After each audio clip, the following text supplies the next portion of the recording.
C Joseph Vijay எனும் நான்.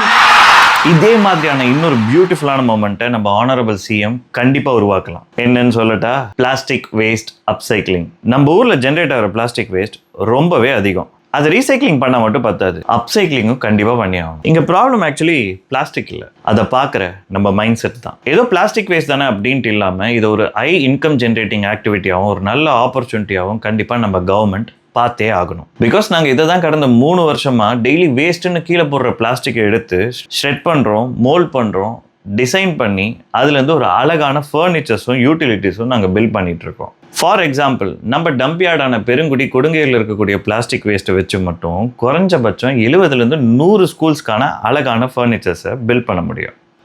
ஓவராக சொல்கிறோன்னு தான் நினைக்கிறீங்க. நீங்களே நாங்கள் பிளாஸ்டிக் வேஸ்ட்டை வச்சு பண்ண டிரான்ஸ்ஃபர்மேஷன்ஸை பாருங்களேன். டேபிள்ஸ், பெஞ்சஸ், ஸ்டூல்ஸ், டஸ்ட்பின்ஸ், நிறைய மெமெண்டோஸ், மெடல்ஸ், இன்னும் நிறைய மெமெண்டோஸ், ஷூ ரேக், யூட்டிலிட்டிஸ், இந்த ரைட்டிங் டெஸ்க், இந்த அழகான யானையை கூட 5 கிலோ பிளாஸ்டிக் வேஸ்ட்ல பண்ணியிருக்கோம். நீங்க இப்போ பார்க்குற எல்லா விஷயங்களும் நாங்கள் ஏதோ லக்ஸரி மெட்டீரியல்ஸ் வச்செல்லாம் பண்ணல, நம்ம சென்னையோட வேஸ்ட்ல இருந்து பில்ட் பண்ணது. இங்க ஒரு சைட் பிளாஸ்டிக் வேஸ்ட் அப்சைக்கிள் ஆகிட்டு இருக்கு, பட் அந்த அதர் சைட் டெவலப்மெண்ட்க்கு நிறைய ரிசோர்சஸ் தேவைப்பட்டு இருக்கு. நான் சொன்ன மாதிரி இங்க பிளாஸ்டிக் ப்ராப்ளம் இல்லை, நம்ம விஷயம் தான். இதுக்கு தான் சக்ரா அப்சைக்ளிங் உருவாக்கப்பட்டிருக்கு. Waste wonder revolution. ஒரு வளமான தமிழ்நாடை சிறப்பாக சேர்ந்து உருவாக்குவோம். நன்றி.